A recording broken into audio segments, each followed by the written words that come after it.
Hey, and welcome to episode number 67 of the Avocado Gamescast, the gaming podcast that's spreading its wings and soaring to new heights. We've got a lot to squawk about today. Ubisoft and Microsoft both held major press conferences in July, while one of them continues to deal with the fallout of a major harassment and discrimination scandal. More recently, a treasure trove of Nintendo data was leaked onto the internet, with implications for gaming history, archival, and journalistic ethics. That's a whole lot of meaty, interesting stuff to dig our beaks into, but before we get to that, let's introduce my fine feathered friends. I'm Merve, and joining me today, squawk, it's TW. Hello. Quack, quack, it's Admirax. If I had known this was episode 67, I would have held out 2 more episodes and then joined you guys then. You made a quacking big mistake. Honk, it's Lovely Bones. Is this who I am now? Am I the goose and Nintendo gal? Because I gotta be honest, I'd rather be the annoyingly overly political one. You can be 3 things. And finally, cheap, it's the Kappa. All I can think of is The Room, you know, when he talks about, are you chicken? And he goes, cheap. Oh, yeah. Just a little chicken. Cheep. It's like Arrested Development where no one knows what a chicken sounds like. Have you seen a chicken before? I have no idea why I put this into the intro. That's great. It was inspired. Yeah, it's important to pick a theme and stick to it. Yeah. It's true. This show's been going for like 4 years and almost 70 episodes. Yeah, I do whatever theme seems acceptable. We could just turn to a bird cast. We don't talk enough about birds on this podcast. Yeah. Unironically, please. Yeah. Please do. I could talk about how I was attacked by a rooster when I was 4. It's given me a lifelong hatred of birds. Oh, hey, I was attacked by an emu when I was 4, so... Oh, shit. That's a way cooler animal to be attacked by. I've been attacked by multiple geese, but that's just like a Canadian experience. Like every kid growing up in Canada gets attacked by a Canada goose at least once. Yeah, I'm pretty sure that's part of the citizenship process. Yeah, as I understand it, that's the traditional Canadian rite of passage, is it not? Yeah, that and taking the traditional maple syrup dive. So, video games. What have you folks been playing lately? Oh, you want me to start? Yeah, sure. Why not? I've been playing 3. Red Dead Redemption 2, still kind of boring with it. I don't know why I bought it again, but whatever. StarCraft 2 has a little anniversary thing going on. I don't know if you've ever played StarCraft 2, but they got some little neat rewards for their 10th anniversary. But what I really want to talk about was Grounded. Oh, yeah, that's another now.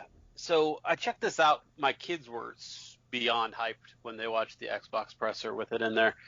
So it's got that very cool Minecraft kind of Honey I Shrunk the Kids mix going on. Played it for a while. I really enjoyed it. It's a older style crafting experience. I say older, probably I mean 3 or 4 years ago. Remember when everybody was doing kind of that open world Rust / Conan Exiles / I don't know what you would really call that. I think survival is really what they're been on that genre. Crafting survival. I just remember at least one of them you walked around naked. That's the only. Oh yeah, Conan had all of the peepuses out. Yeah, there's actually a slider called sexuality, which I thought was kind of a weird way to phrase it. And if you slide it on the female character, it makes the boobs bigger, and if you slide it on the male, it makes the thong bigger. But I thought that was really funny. That one today. You'll never be able to compete with Saints Row on that front anyway. So Grounded, though, really cool aesthetic, first of all. I really dig kind of the 80s. I mean, Honey, I Shrunk the Kids is definitely your touchstone for if you're trying to get into it. Even down to some what the kids wear in it. A lot of the stuff that you encounter while roaming around, from soda cans to chip packaging and stuff like that, has that kind of 80s feel and vibe to it. The crafting itself is kind of complex. It's not like Minecraft where you have to, for example, just know that if you put, wood in the shape of a box, it makes a chest, right? You pick up bits, whether they're animal bits, weeds or grass or whatever, and you take it to an analyzer. An analyzer is kind of like a science station that tells you, hey, here's some things you can build with this.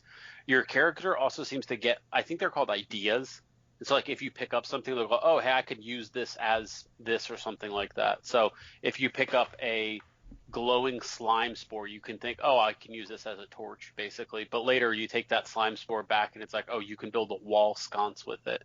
A lot of fun with it. I did run into one really weird bug. I mean, it's a game. And you don't need a giant insight. Yeah.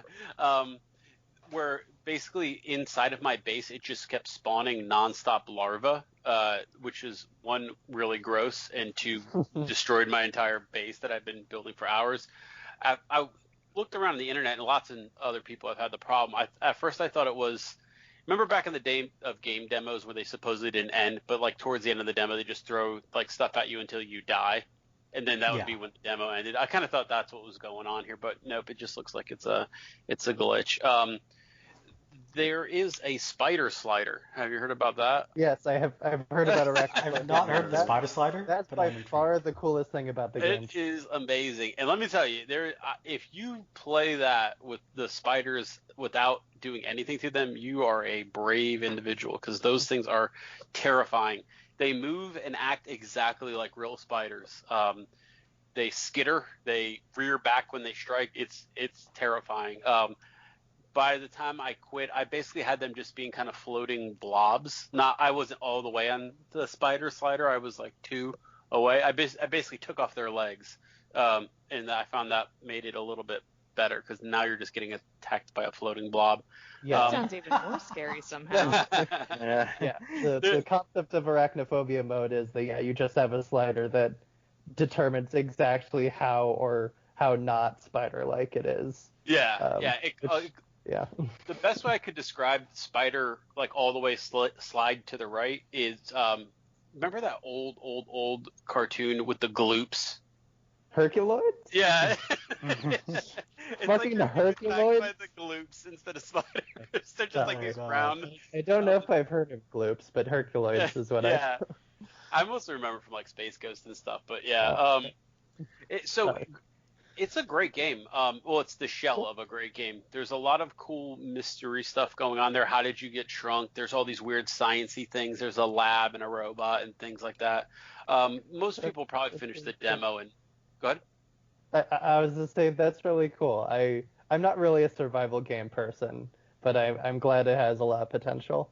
It has a ton of potential too for multiplayer, is how I feel. I could see like me taking it on with my kids and going on a hunt to go find some stuff to build. It looks like it's kind of a guided experience in some ways. Like it kind of breadcrumbs you from science station to science station, which is smart, because a lot of those survival games just kind of tend to let you sit out there and try to figure it out completely by yourself. But I feel like this one's going maybe for a little bit younger demographic, so there's a little bit more hand-holding going on there. The stuff you craft is really cool. It's a game demo, so I think there's probably about 6 armor sets in the game. Taking care of your basic needs, food and water, gets a little bit more complicated than you might think.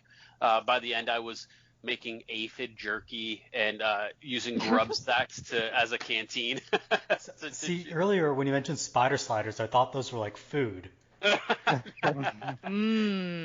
There's a lot of food. You eat a lot of bugs, I'll tell you that. Weevils look kind of tasty. I'm not gonna lie. I might go try some weevils. So while we're on the subject of spiders, may I interject on that topic? Sure. I didn't think that we would get to it this early in the podcast, but the spiders, or actually a lot of the bugs in the game were the sound design was done by my team at Xbox, and oh wow. Yours truly is in fact the voice of several of those spiders. Oh, great! Oh, wow. There is, if it's your voice, I hate you for it. But I was cornered by a wolf spider in a tunnel very early, and it was kind of like a growl, and I was like, thing. It might be me. I know I did a bunch of the spiders. I did the orb weaver and the wolf spider. I mean, they edited them quite a lot, but. So, for reference, like in the game, the wolf spider is basically the boss, at least for this demo, and it hunts you down. Once it gets your scent, you're pretty much done, unless you can find something smaller that you can crawl in, or unless you've got a base built. And basically moving anytime at night, it'll find you, and it's horrifying. Good job on the voices, because it's as scary to hear it as it is to see it, because you hear it first, and if you look in the distance, you'll kind of see the grass parting as it moves, kind of like Jurassic Park style, you know. This is crazy. And you know it's dumb. The orb weavers aren't as bad. You can see their webs from a while away, and as long as you kind of play a little bit at range with them, you can take them down pretty easily. But the wolf spiders are the alpha predators of ground. So. Yeah, one of our sound designers said they had to play it just to get a sense of what they were designing the sounds for, and he said that he was having a really difficult time getting any headway into the spider world because he's so afraid of them. Yeah. Early on, what happened, there's a little tunnel you have to go into at the very beginning as part of the mission. It's a very constricting space tunnel. And then I hadn't actually seen the spider before, but I looked at the end of the tunnel, I heard it before I saw it, and then it just jammed its face in there. I was like, okay, time to put that slider down a couple more. But it's got all the makings of a good game. And I think maybe there was some concern about how would Obsidian handle this, right? Because it's that was my very major much concern. out of their wheelhouse, right? Yeah. Like you think of them as the RPG guys. Yeah, and there is RPG in there, but it's definitely crafting and survival first. And I really enjoyed my time with it. I feel like my kids are gonna love it even more than I am. Because they're kind of at that point right now where Minecraft has transitioned to Fortnite as far as like creative mode, just building and doing goofy stuff. And I think this is kind of another sandbox that maybe fits their play style a little bit more, where it's more adventuring and building than Fortnite, which is just kind of just straight up building with all the tools they give you. This is a nice mix between giving you a ton of tools like Fortnite does and having an adventure on top of it like Minecraft does. So really fun experience. All right, Bones, what have you been playing? Oh gosh, Carrion. I've been playing Carrion. I've actually played a game from this year. Oh wow, Nice. So that's the one where you are the monster. Yes. This game lends itself very easily to those kind of dumb, it really feels like the thing kind of log lines. But that's because like it legitimately nails that. Like it is the Spider-Man PS4 of monster movies. One of my favorite things about this game, it's a very like in the grand scheme of things minor, like it's essential to the gameplay, but it's minor in terms of how like exciting it is, but like the movement is perfect, just absolutely perfect. You move really quickly, you just zoom through stages like really smoothly but really swiftly as the tentacles just splay everywhere and stab and grab, and it's really satisfying. Yeah, that seems like it would be a tricky thing to nail. Yeah. So I'm glad they figured it out. Yeah, they really did a great job with that. The main mode of attacking is slightly clunkier. Like you have to aim with the stick and then shoot out and grab with a specific tentacle to grab a person and then pull them in to eat them. Yeah, that like it's pretty easy to overshoot or undershoot and like miss them, and if they have a gun, that means you're going to be punished for that. It's definitely a very masterable thing, but it'll take a little practice, I think, for most players. Interesting. I think the Metroid the way they do the Metroidvania style map is really clever too. I doubt it's the only game that's ever done this. I played like the first 20% of the game. My girlfriend played through the whole thing in a single sitting, and she beat it the night we got it. Oh wow. That is dedication. I actually went to. I left. I was really tired, so I left. I slept for 3 hours, and I woke up at midnight, and I went back out, and she had been playing it the whole time, and she finished it in like another hour. Which I think I've been there.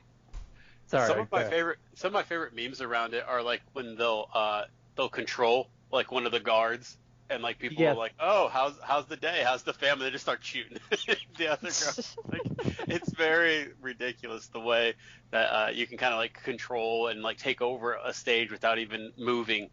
It looks really cool. Yeah, the mechanics of impersonating humans and infiltrating the like guard groups and then terrorizing them are incredibly fun and funny.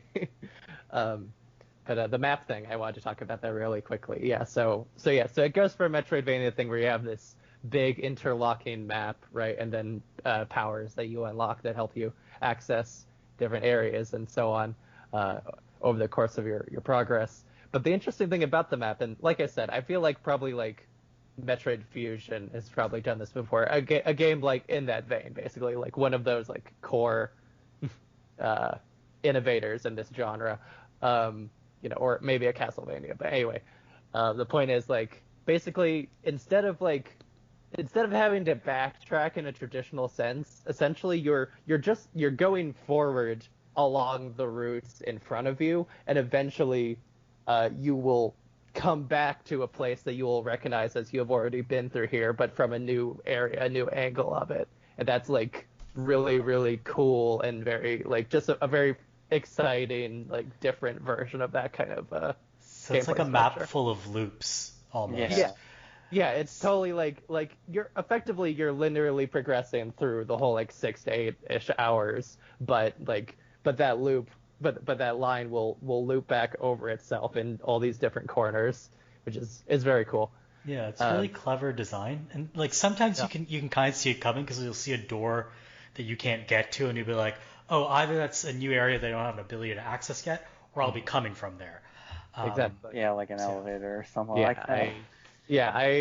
The best comparison I can really make is that it's like Hotline Miami, but with that like kind of Metroidvania style level design and and more gore, if you can believe it.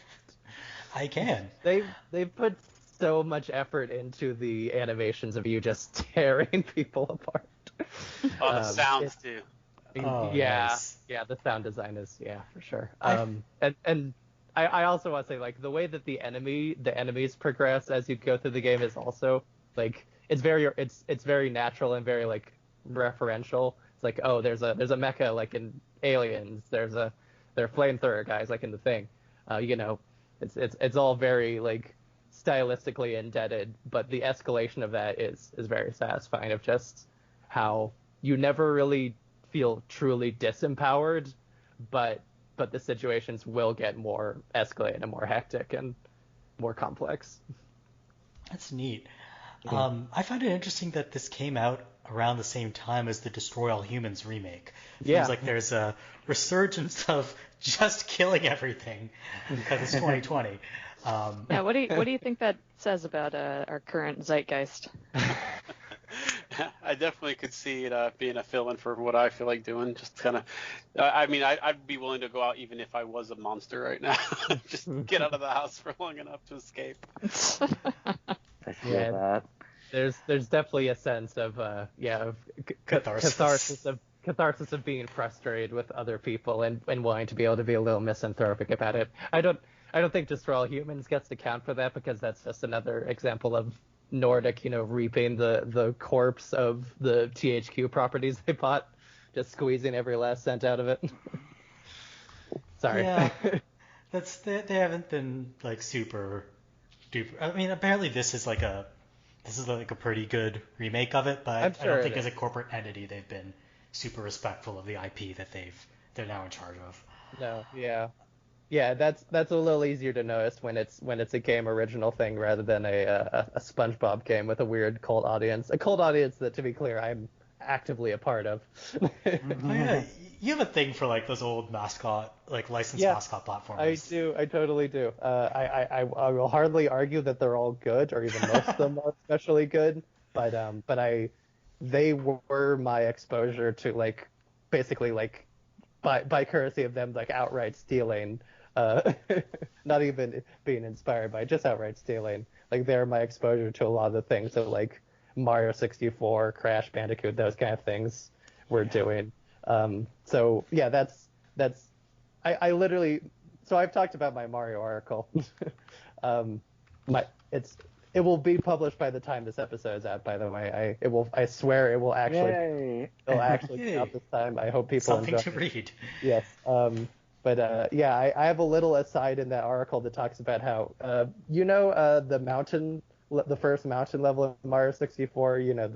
With the penguins and you slide down. Yeah. And all that stuff, right? SpongeBob Battle for Bikini Bottom literally does that like 40 times, like that exact model of a racing essentially sequence. They just do it every level repeatedly. Just Does it have like a baby fish that you can throw off a cliff in front of its mother? There's something kind of like that. Yeah, like that game is so like obscenely just copy and wholesale of Mario 64, but I mean that also does make it better than a lot of other licensed games. Like at least you're stealing from the best, right? Yeah. Yeah. Anyway, Carrion, it's good. All right, DW, what have you been playing? I've been playing a lot of Fire Emblem Three Houses. Same. Yeah. I'm on my third playthrough. Yeah, I'm on my third too. I just finished my second. So each time you're picking a different house, is that it? Yeah. So if you don't know, in Fire Emblem Three Houses, you get to pick a different faction, which is a house, and it has different students and a different lord/house leader, and the storylines diverge based on who you pick. Yes. So I just recently finished up the Blue Lions playthrough, which was led by Dimitri, which was a very sort of somber and very dark and angsty. Yeah, I'm doing Blue Lions right now, and I find it miserable, frankly. Yeah. Like not in that sense, but more just like I find Dimitri the most obnoxious one-dimensional character. Yeah, I enjoyed Dimitri just because of his sort of arc the way through, and I guess because as Byleth, you get to sort of not coddle him, but like nurture his. I would call it coddling. That's fair. Just his more darker impulses, so I found that interesting. The thing that made me most sad was like the main antagonists are pretty much like the Black Eagles, and my first playthrough was the Black Eagles, so I was so sad that I had to like fight off against them and everything. That sort of like hit me hard. Yeah, fighting against the house that you played as previously is never easy. It's especially harsh when it's the Black Eagles, because they're the best. Yeah. Yeah, so currently I just started my Golden Deer playthrough, which is led by Claude. He's dreamy, by the way. Claude is incredibly handsome, but he's also kind of a sociopath. Yeah, that is true. The Dennis Reynolds of the kingdom. Yeah, so That's really more apt than you think. Like, this game has some very fascinating tonal choices, like that I think really work by and large. Yeah, it can be very like funny and cute, but also like really brutal and depressing. So I that's really think why I love it.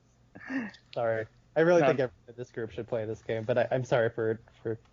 No, don't. I mean, I'm glad you had someone to talk about it with, but yeah, I'm it's in the eventual backlog. Like it's something I'll play when I run out of current Switch games to play. I still have to play like Breath of the Wild and I keep forgetting the Xenoblade Chronicles. How are you and I two of the most? No, I mean not that we're actually equal at all. You know, you host every episode by one, and I've been on like 12 by now.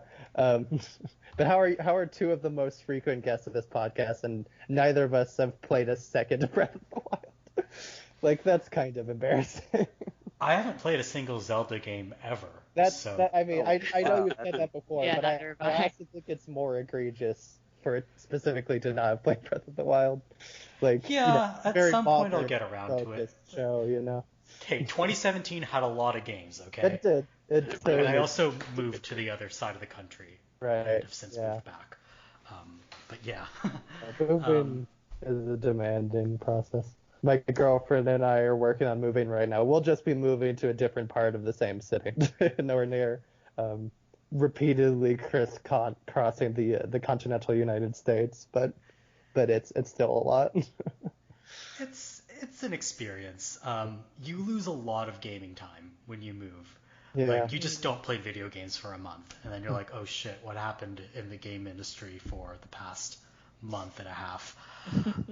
Admirax, what have you been playing? So I am actually taking a little bit of a break from playing stuff because I just beat Death Stranding. Oh, nice. And that was... Beat it. I think you're the first person we've had on here that's actually beat it, huh? Oh, really? I beat it. It's easy to play it forever and ever and not beat it. Yeah. And that's what I was doing for a long time until a friend of mine who had started playing after me beat it before me, and I said, well, I can't help your conscience keep playing this game without actually attempting to finish it. Time to take it seriously when you're Die Hard Man or whatever.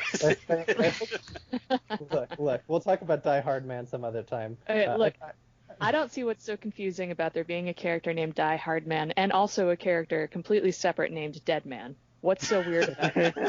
And as I love to remind people, Die Hard Man's other name is John McClane. Like it actually is just John McClane. Wait, is his last name really McClane?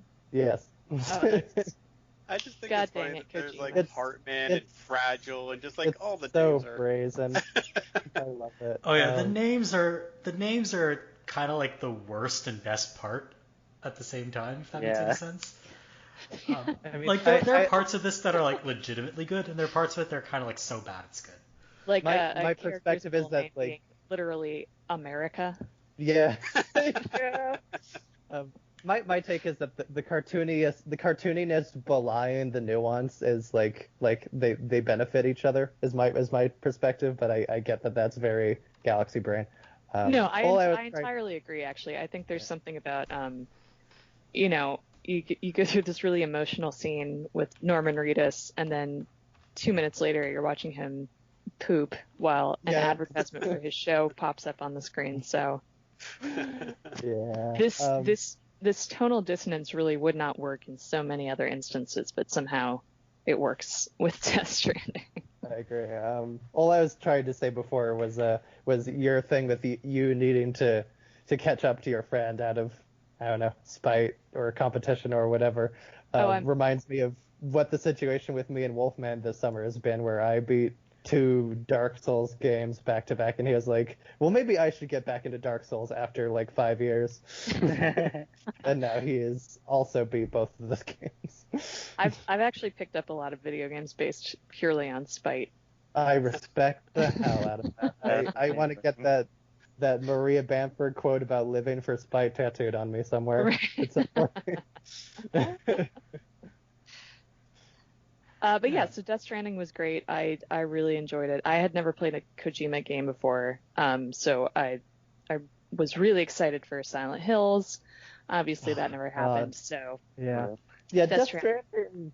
There's something really helpful about Death Stranding that you don't have to worry about the fact that there are like 10 games full of lore for Metal Gear Solid. that too, Like, yeah. you just have the one game's worth of lore, and it's a lot, but Yeah, but I mean, I it's still needed here. to read the wiki every time I was getting ready for bed. I had my phone out, brushing my teeth, reading the wiki, being like, oh. Yeah, same. It's a I still- metaphor for language. I still fondly remember explaining to Ben, Australian Ben, not the time gentleman, please, Ben.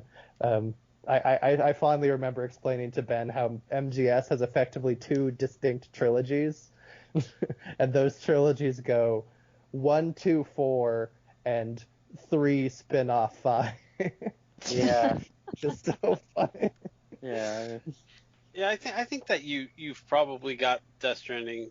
I mean, I've messed around with it. I wouldn't even really say I've played it, but I've got it and I've touched it and stuff. But I think it's almost like You the kind heard of game that you some gotta. licensed music. I feel like you kind of gotta get sucked into it and just kind of just head down play it. It's not the kind of game I feel like you can just like dip in and out of for some reason.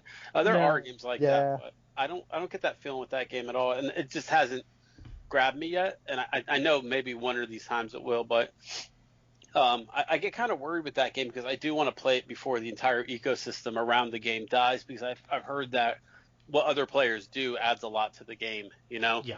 Yeah, and yeah. I'm curious about how the game is going to age in that regard, like because so little of that system is kind of public or understood. They've been very, very hush hush about it. Oh. So it'll be Yeah. interesting. They Hopefully haven't been they've built super in some kind transparent. of. Hopefully they built in some kind of Like AI fix failsafe.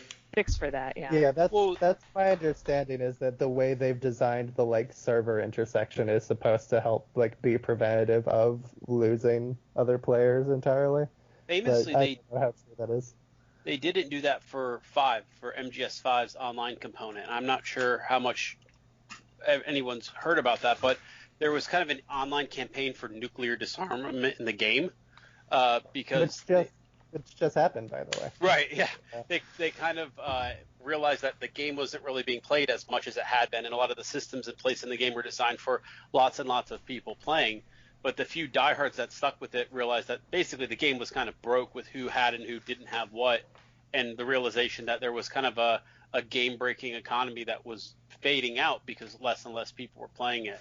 So I'm hoping that Death Stranding has learned from that lesson, and that if I do pick it up a year from now, it's still kind of the same, at least hopefully a similar experience playing it. For sure.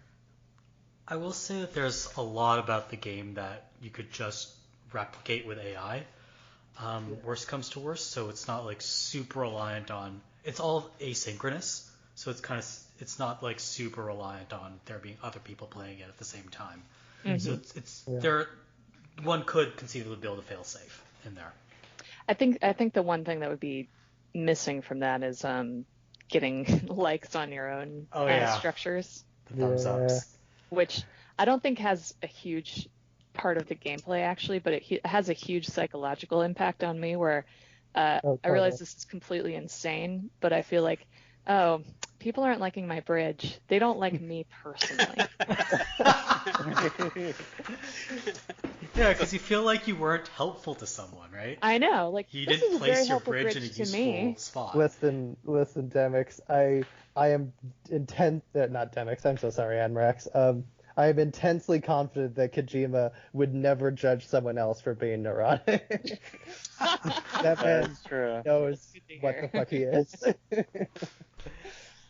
Yeah, I think kind of a similar thing is in Dark Souls, right? When you try to put down a healthy splotch or whatever those are called, you say, "Oh, watch out, the guy behind the bridge." I remember seeing one. I put one down. I was like, "Careful, there's something down." And then like the next 5 were the exact same message. Like everyone was trying to help each other. I was like, "Oh man, no one's gonna care about mine."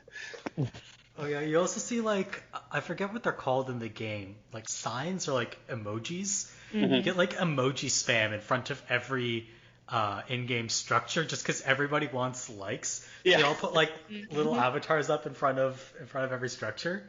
It's really funny, and you're like just running through a forest of floating billboards Keep every on time keeping you on, keep exit on a keeping structure. on, keep on keeping on. Yeah. Yeah, I was building a lot of those signs like in really obscure places, like up at the top of mountains or like places that aren't between any delivery spots, so you'd really have no real reason to go over there. Hell yeah, Death Stranding Mario Balloon minigame. Exactly. Crossover. This is for completionists. Well, pretty big span of games this week. It seems like everybody's playing a lot of different stuff. You know how sometimes it's just everybody's playing the same thing. This is a pretty good span of stuff. Did Yeah. Merve talk about the games he's playing? Oh yeah, I've been playing 2 games. I've been playing the new Paper Mario, and I've also been playing Ghost of Tsushima. And I want to talk about Ghost. Me too. Talk about sure, yeah. Yeah, I was actually about to say I could talk about not Paper talk. Mario, but I feel like I want to be more positive today, so I'm going to talk about Ghost of Tsushima. I would love to talk to you about Paper Mario at some point, just at least one-on-one though. Because I'm actually playing the N64 version right now. Oh wow, Yay. yeah, that's a completely I different think game our- than what this is. Yeah, not just the contrast of the experience will be interesting, but I don't know. I think I'll also lend some perspective stuff. But anyway, Yeah. that could be another time. Okay, I should clarify. I'm not like totally negative on Paper Mario. It's more like, then Yeah. I hate this. It seems like the whole internet is there. That's, Yeah. I know so many people who adore it, but I guess I do stick to a lot of very like Nintendo focused circles, I suppose.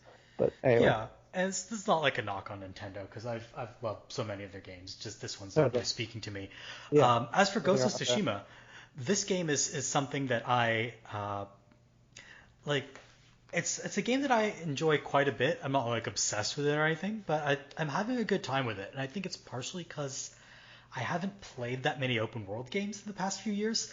Like, I think the perspective from a lot of game critics who, they have to play all these games for a living and write about them is they've played, 5 Assassin's Creeds, and they've played Horizon Zero Dawn and 2 Red Deads, and then when you play Ghost of Tsushima, you're like, well, there's nothing new here. Mm-hmm. But if you're like me and the only other open world game you played in like the past 4 years is Death Stranding, then Ghost of Tsushima feels like pretty fresh to someone like me.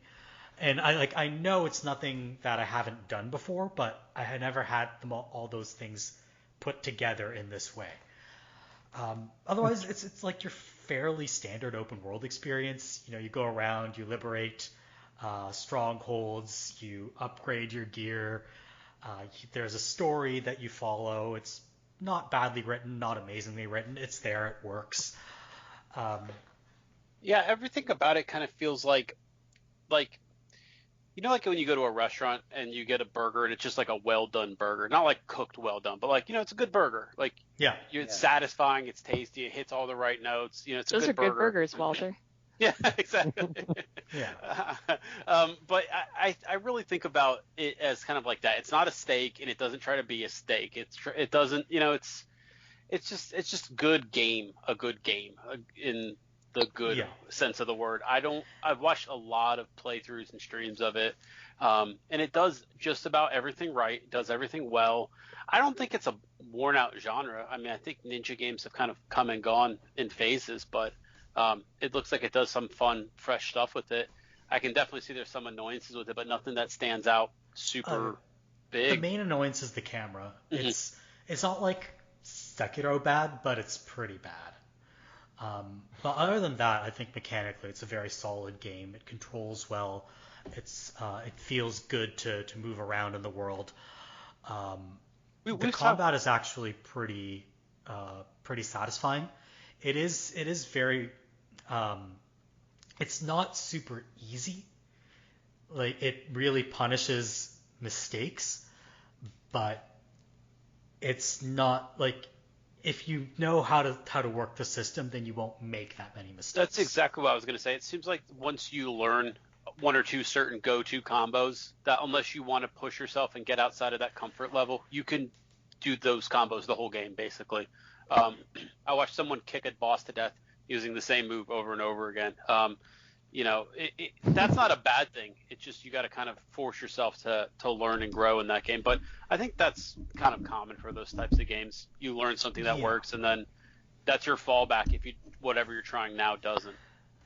I will say cheesing is not super easy in this game. Like, you can kind of cheese strongholds because you can walk in, kill a bunch of people, then leave when things get dicey, and then just come back again. Mm-hmm. And it's not like the enemies in it respawn if you don't go very far away. So there's stuff that can be cheesed, but most of the main story stuff can't be cheesed. And so you do need to it's a game that really does force you to learn the combat system. And there are some encounters and like some mooks that are just really easy to kill in a couple of sword hits, but you'd expect that as you kind of get more powerful as you go through the game. But at no point in the game am I thinking, well, this is a trivial encounter. So I think they've kind of managed a difficulty curve pretty well. I think what hurts this game, at least for me personally, we've talked about this before, is it's got all the feelings kind of a game that's going to be on sale in 3 months. Do you know what I mean? Not in a bad way. It's just that kind of single player experience game that kind of hits, and it's a big thing for a while, then it kind of fades out, and you can go get a used copy at GameStop tomorrow, for $10 off. And then as that kind of moves down, it's weird because the more wildly successful a single player game is, kind of the less I want to play it right now, because I know it's going to come around and be kind of in that sale bin sooner, if that makes sense. Interesting. Is it true that the game sort of like judges you based on if you play like combat or stealthy or something Yeah, like there's that? an honor system that I mean, I'm just No. I haven't. As far as I could it tell, doesn't do that. it's really more of a protagonist thing. Like the protagonist has a perspective Yeah, about there's Right. no how like people- built-in you're not- system. You're not Okay. punished doing anything. Yeah. Okay.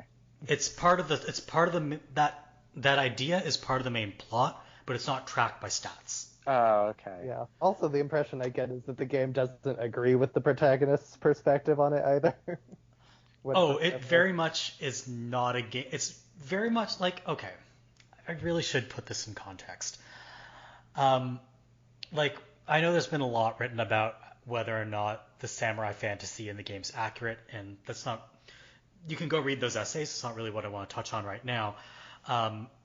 The other idea is whether or not it takes a positive view of samurai, and it, as far from what I've played, it really does not. It's very heavily hinting that very rigid moral codes are A, not flexible enough for reality, and B, often upheld by hypocrites.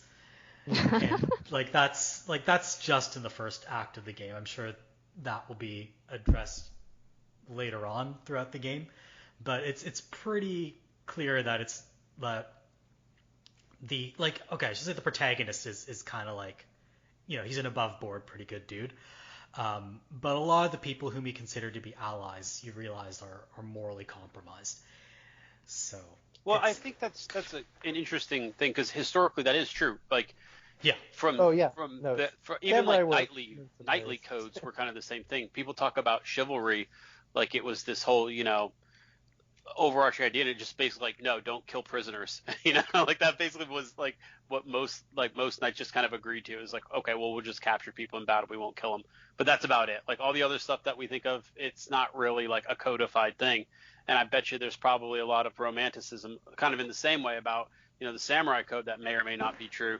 Oh, absolutely. Yeah. Yeah. The game pulls no punches in that regard. I think the question is whether even using that kind of imagery or even presenting the idea that there could be an honorable samurai is what the discourse has been about. But I would say it would be wrong to say this game takes a wholly positive view of samurai in general. Yeah. That's cool then. I think that's a good outlook for it. I'll definitely be picking it up at some point, but on sale. Yeah. It's not a game that I think you need to go out and purchase right away, but I think it's a game that's, if only there was, at least from what I've played, and I'm only still in I think the first act of 3. From what I've played so far, it's a game that's well worth playing. How is it visually? Because the advertisements really looked just absolutely beautiful. I'm playing on a base PS4, and here's what I'll say with fidelity-wise, even on a base PS4, it looks great. Art direction is how do I put this? Individual moments themselves are stunning. It's just that the art direction kind of across the landscape is a little samey. So sometimes it's a little, you don't really feel like you're in distinct locales, which to be fair is kind of the geography of the actual place that it's based on. But from kind of the way that art interacts with video games, it feels like you're just kind of roaming a pretty uniform landscape. But it looks like moment to moment looks fantastic. Okay. All right. So let's move on into kind of the main meat of this episode. And we're going to talk about a couple of the press conferences that were held over the summer in the month of July, namely Ubisoft and Xbox. And Ubisoft held their Ubisoft Forward press conference on July 12th, and they held it amid some controversy, which I think we'd be remiss if we didn't address. Mm-hmm. And normally I'd insist on talking about this separately from, I insist on talking about the harassment and discrimination scandals separately from the press conference. But here I think that's kind of the wrong approach for a couple of reasons. First, Ubisoft's decision not to acknowledge their ongoing difficulties during the event became a news story in and of itself. And secondly, the culture of sexism and racism that reportedly permeated the company has had an influence on the content of their games. So it's really hard to separate Ubisoft, the game developer, from Ubisoft, the employer. And I kind of want to state that up front before we get into this because, like, you know, we're going to talk about their games and to what extent we're trepidatious or excited about them. But that, you know, is happening in the context of what we know about the company and its culture now.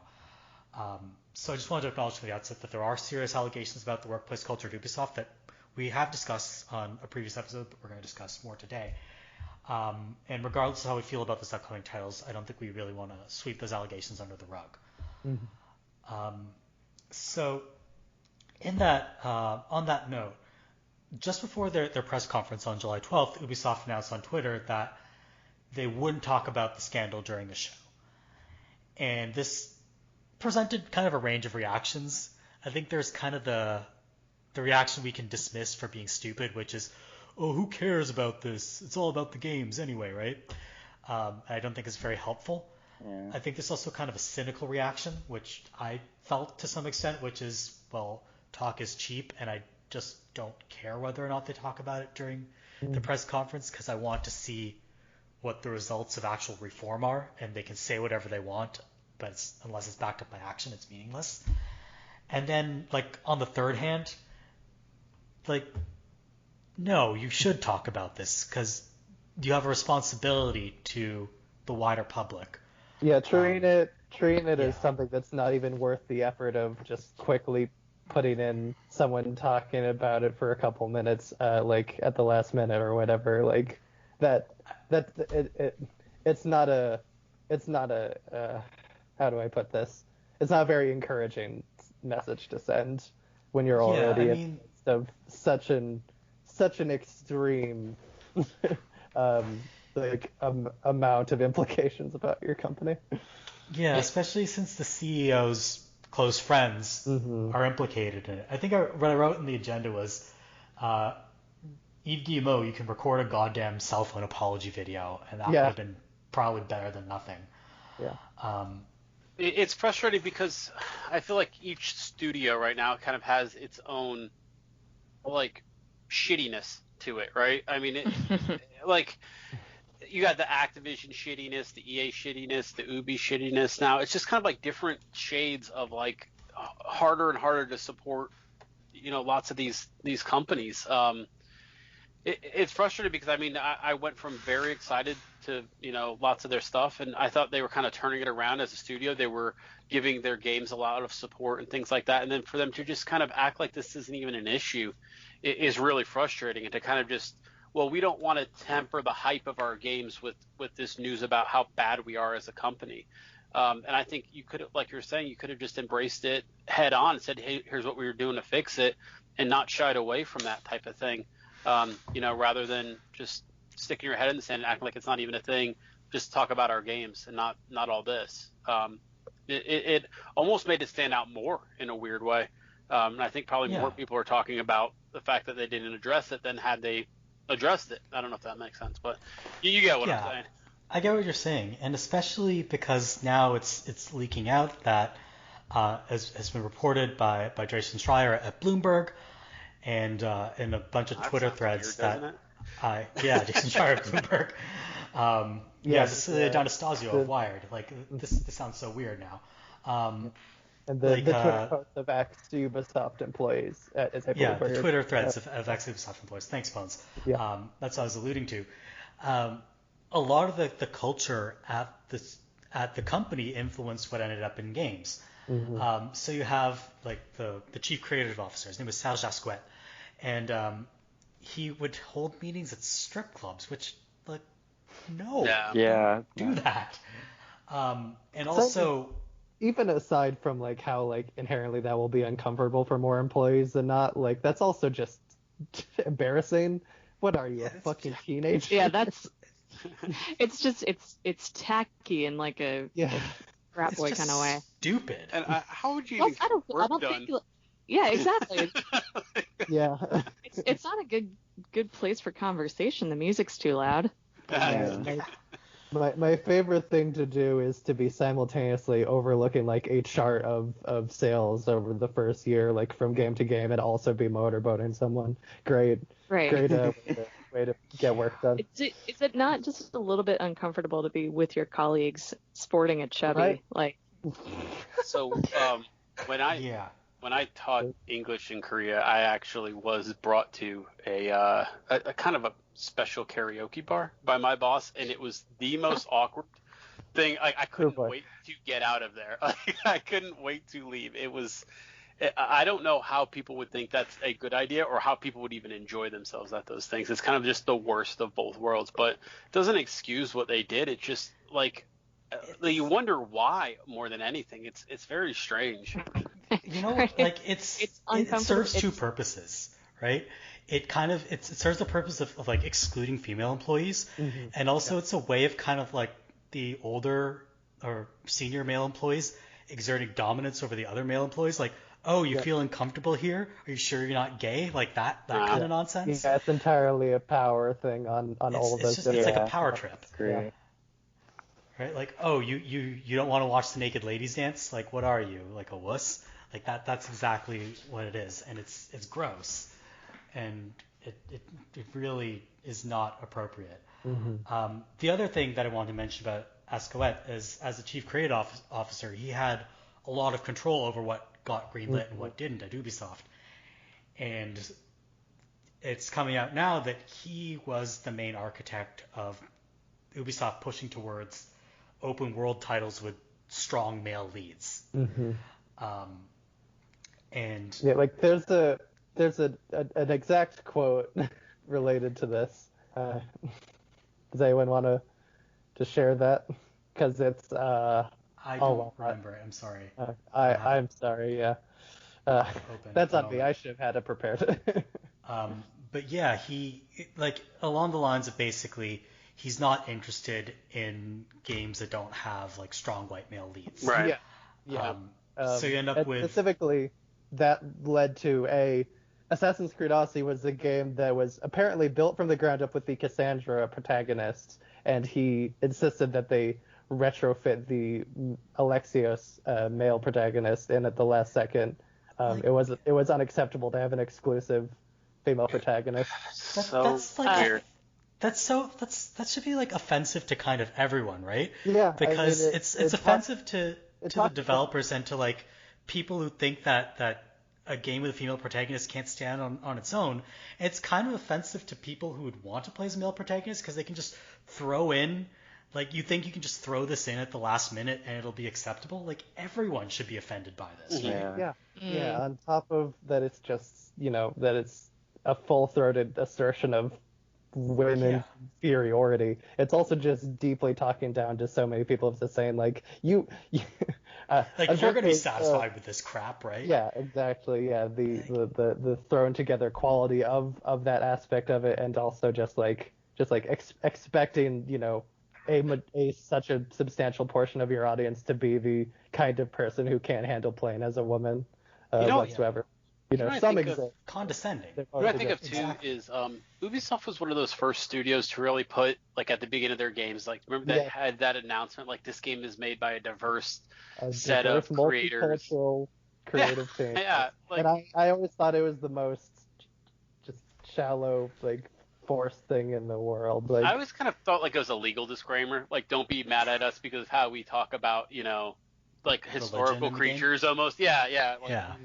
We're not saying that the actual Pope was a Templar alien. We're just, we're a diverse set of people, multiple beliefs, but everything seems more and more scummy in retrospect now about the whole company in weird ways, down to that reads like a whitewash now. Right. Yeah. Like, oh, we can't animate. Everybody knew that was bullshit. It's harder to animate a female protagonist or whatever that thing was. Oh, yeah. Well, in hindsight, that specifically seems like it was an attempt at covering up of the other things that were obstacles to making that happen. But even my understanding from at least. My understanding from the Twitter threads on that is, like, yes, it's actually substantially more work to do two sets of animations than one, because you have to do all the rigging. But this was a case where they'd actually done some of it and it was axed. Mhm. That's Yeah. what came out. Yeah, exactly. So But that's why it was cut ridiculous. content, and then that goes back to the Odyssey thing where they're like, oh, you forced us to do an excessive amount of last minute rushed crunchy work. Yeah, so it proves that it's all bullshit. You're like cutting work that people already did and then forcing them to do extra work they never signed up for. Exactly. Yeah, this seems like an instance of not only, like, I feel like a place like Rockstar would have a male protagonist just because that would be the default, and I think that kind of misogyny is not necessarily born out of a deep-seated hatred of women. It sounds like this, however, is like Yes. actually actively hating women. Yeah, this is some of the making that most active misogyny. It's active misogyny, not just Exactly. Yeah. I Not get what passive. I get what you're saying too, because this is going to sound bad as well, but I would get it to say, look, our bottom line, our field studies or whatever, say that our players want to play male players, and that's why we're doing this. It's a business Sure. decision. But this isn't even that. This is just like, we're not even going to give them the option, because we think that women are worse, so we're Yeah, just and, not like, going to do it. From a financial standpoint, that's also like shooting yourself in the foot. That's throwing away hours and hours of work that you've already done just to stick it to the women. I mean, Yeah. I don't know, like, I'm not trying to say, like, I'm, an evolved gamer or anything, but I definitely feel myself playing more like what the situation would feel like to be cooler in some ways. Like, I think it was cooler to have a femshep at times, right? Or I feel like Cassandra was just a cooler fit in Odyssey, but I don't know why you would even give that option just to everyone, just to make that decision for themselves. It's not like it's asking too much for most of the players, right? I mean, I think you've got games now, like even like Witcher, like you've got Ciri. Why not just make Witcher 4, let me play Ciri or Geralt, give people the option these days. More choices aren't worse. They're just different. So I always feel like that when they're forcing you into something, it's because the game just isn't comfortable with its own story in a way where it has to give it to you and present it to you in the exact same way for everyone. And that's usually a sign of a game that just doesn't have a lot to do or to say. It's more about the combat or whatever you want to say than it is the story. Yeah, and I think there's narrative games where the gender of the player character, might be relevant to the story. Like for Death Stranding, I think maybe Death Stranding's not a great example, but there's narrative games for sure where I think playing a female or playing a male makes a little more sense, one or the other. But I completely agree. I think if the player character is not a huge actual character in the story, and I have to say, I don't think I've ever played an Ubisoft game where that was like super, a big part of the story. Not since Prince of Persia. Right. I think having the ability to play one, either is really fun. Like whenever I play a new Fallout game, I kind of go back and forth depending on what kind of role playing I want to do. Totally, yeah. Exactly where I'm at too. A game can have a different feel, if you feel like, okay, well, I'm kind of Dragon Age Inquisitions is another good example of like, am I someone from the underclass battling my way up against all the structures aligned to basically oppress me, or am I basically someone from the top redesigning things from the top down, and that's a very different kind of role playing in your mind, right? Like if I'm a city elf who's come from nothing and I'm basically forming this Inquisition, maybe I'm going to have some ulterior motives versus if I'm a human noble, who's always benefited from the way these, structures have been. Am I going to just do a little bit of reform here and there, but try to keep my hold on the power that I've had? That's kind of a cool mindset, or, maybe not cool, but, No, it is a game about institutions, and that's the right way to think about it, I think. And speaking of Fallout, if you don't play as a woman, you can't kill Chandler Bing in his sleep. So. Oh yeah, I did that. Yeah. Hey, see, that's a reason to have women characters right there. I feel like kill Matthew Perry in his sleep. what so many video games are missing is the ability to kill Matthew Perry. I also mentioned that in my Mario article, believe it or not. It's also one of those interesting things about where, like, even just like broader, Ubisoft in general, I think they've kind of caught on that their lip service or their way of just saying and doing all the right things but not actually doing the right things, I think has kind of started to, you start to see through the glass house that they've built and start to see that, yeah, all this time this hasn't been this, ideal Euro game dev that does everything right. And I hope that they really take it seriously, that people aren't super happy with this stuff and starts to make some real changes, not just in the games, but man, in that work environment, because that sounds rough. Yeah, especially at Ubisoft Montreal and Toronto. They had a number of other high-profile departures, including Yanis Mala, who's the head of the Canadian studios, and I can't remember, did Maxime Bélan leave or not? He was the head at Ubisoft Toronto. I'm not sure. I know there was a while where they weren't saying who, and then you had to go like on Twitter and find out who. So I hadn't really kept up with it. Oh yeah, the other person who left was Cécile Cornet, who's the global head of HR. Mm-hmm. So they lost quite a lot of. That's a no-brainer. HR, gotta get out of here. Yeah. But I guess still, I guess we could talk about the games at least. I'm into Valhalla. I'm not gonna lie. Vikings, you know how like we always talk about ninjas, pirates, robots, and whatever the standards are. Vikings have always been kind of weirdly quiet in games, right? Yeah.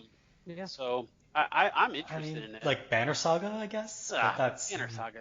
I'd rather slam my head through this dust than play Banner Saga. Dude, that's a little harsh. I like the art, but there's games that give you the illusion of choice are like my kryptonite. Where you go to save the guy who's fallen off the ledge, and oops, you just lost the main character because the game decided that was an event where if you did the right thing, actually something bad happened. That's you know what I mean? It just drives me nuts. But yeah, games that I don't mind the occasional Sophie's Choice, but games that are built entirely on Sophie's Choices feel artificial. Right. Mm.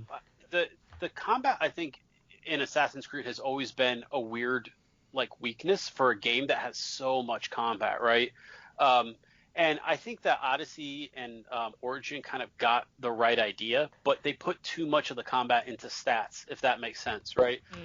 There was fights where I was like, well, I'm way more skilled than this, but I just can't damage this guy or do enough damage because my sword is only hitting for 130 and I need to at least, be doing more than that. But so I think this is a step in the right direction where you've got that action RPG stat element mixed a little bit more with actual combat that seems like you're doing more. Being more active rather than just sitting there and waiting to parry or dodge. The Viking Berserker looks like you really go at it, which I think will be a fun way to at least play for my style of gameplay, which is I don't know where the block button is in Assassin's Creed sometimes. I'm interested. I'm on board. I like the idea that they are going to have a male and female protagonist, and they went with I guess my wife says it's not truly a gender neutral name. I don't know if that's true, but she's like A4. Yeah. A4. Yeah. So I guess they did that to save money on the voice acting, which okay, sure. But it looks interesting. It looks like it's got a lot going on for it. The engine looks so good. They've really kind of honed that thing down to an edge now. And it looks like they're getting a lot of the elements from For Honor, which I think was one of their more interesting games in the past couple of years. So I'm excited for Valhalla at least. Yeah, it looks like it's something that I think maybe they've learned. Mm-hmm. But I don't know, it's been so long since the last Assassin's Creed game I played was Brotherhood. Oh, yeah. So I just don't know they've actually... You haven't stepped into the RPG Assassin's Creed arena. Yeah, the last one I played was Revelation, so I'm kind of out of space here. It's hard to... I mean, I know I've told them, but it's basically a whole different game. It's nothing like what you've got in your mind anymore. I mean, gone are the days of, sitting in a bush for 20 minutes and waiting for the guy to come by to get a silent assassination. It's very much based around builds and stats and unlocks and gear sets and stuff like that. In the week leading up to the Ubisoft Forward's actual airing, there was a lot of leaks, and that's not my point of mentioning it, that there were leaks. Whatever. But that was paying attention to those leaks was more attention I was paying to that presentation than when I was watching it as it actually aired. And yeah, like if you're someone who's only ever touched that first handful of Assassin's Creeds from the late 2000s and early 10s, like I watched a boss battle. It was a full 30-minute boss battle that was just put online, from their demo footage days ahead of time. And yeah, it's insane just how different it is. It was just crazy. Dodging around an arena and throwing magic spells at each other. Yeah. And all sorts of shit. It looked like The Witcher, basically. And that was very interestingly jarring. Is a good comparison, almost like an open world third-person Diablo in some ways. Like the way that you've got gear sets and customization and stats and stuff now, it's a weird game. I only ever saw the combat itself, so I can't speak to all that. I'll agree. Yeah. But, it's a very fluid, very different kind of combat. But unfortunately, UB gameplay model was never my thing. Yeah. I'm not saying that to be that asshole that's just like, oh well, I never liked the guys who turn out that they suck. It was just a genuine thing of their mechanical focuses don't tend to interest me.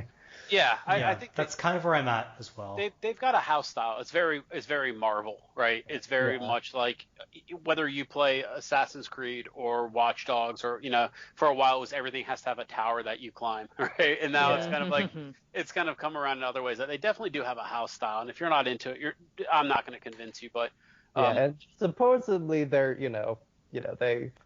the Ghost Recon, we talked about this a lot. The Ghost Recon game last year flopping so hard was the start of them deciding to try okay, we really want to, at the very least, we want you to believe that we're differentiating our games more, if not actually working to do that, really. Right. And then there's also this stuff of we talked about. Esquet's departure will probably accelerate that a little bit. That guy has been cited, among the many, many horrific things in his history with that company. One of the things that's been talked about a lot is that he had a role in trying to make the games samier. That they, and I'm sure it would, nothing is ever an individual thing in that kind of massive corporate culture. But I'm sure he had the hand in enforcing it at least, right? Far Cry 6 looked interesting. They got Giancarlo Esposito at least. I mean, so. I don't know how if at least the villain will be well. Yeah, acted. exactly. Yes. Well, I mean, Far Cry villains are in a world of their own. I think as far as just charismatic, magnetic villains ever since 4, 4, 5, and 6 all had really good villains. So I don't know. I think they'll probably continue that. Yeah, the gesturing with with Latin American political tensions in Far Cry, and then the Watch Dogs thing. Oh yeah. Yeah, that whole thing. That I was, you'll recall I was criticizing that game when it was first revealed last E3 for all of its things, and then this I think reinforced this specific thing makes it a lot worse, I would argue. Yeah, it was a little tone deaf to a little adapt that Holocaust. Yeah, for sure. Yeah, and everybody knew where that quote comes from. So it's that's way too not great. Not a great look to think you can skirt that under the rug. Which is weird because Watch Dogs 2 kind of pulled it together in a weird way. I think everyone hated the first one. A lot of people say that 2 is not just a more fun game, but also just more socially relevant. I think is a really good, because what they do is instead of framing the bad guys as this evil government entity, it becomes like the Facebooks and the Googles of the world who are basically using your data and your identity against you in weird ways. I thought that was kind of a relevant enemy, if you want to think of it that way. And I don't know where this one's going, but I just it's just really hard not to look at that and then look at knowing what the corporate culture is and not just be completely cynical about it. Exactly. I think there are kind of two dynamics at play here, and I think it's kind of helpful to distinguish between the two. You have, I think, something more to what happened to the first Watch Dogs, where it looked like they were trying to make a political statement, and then they very clearly pulled back from it. Mm-hmm.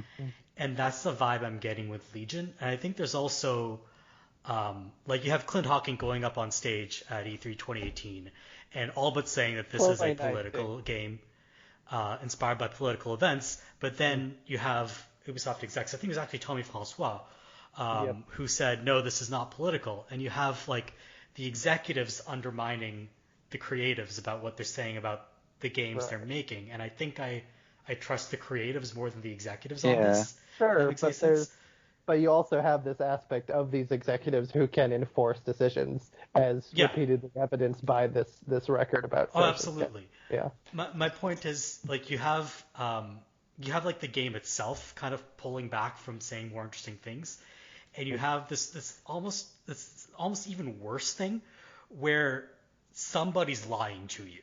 Like, somebody's lying to the public about the content of those games. Yeah. Right? No, I trust Clint Hawkins' sincerity. I have no real respect for him artistically, but I've never doubted his sincerity. That man is sincere to a fault.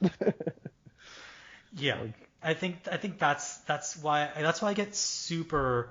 That's why I get super irritated when like the Ubisoft executives come out and say, "Oh, we're not making political games." Yeah. No, you are. You clearly are. Yeah. And some of your creatives, like, if you go interview leave aside the quality of Far Cry 3 for a second.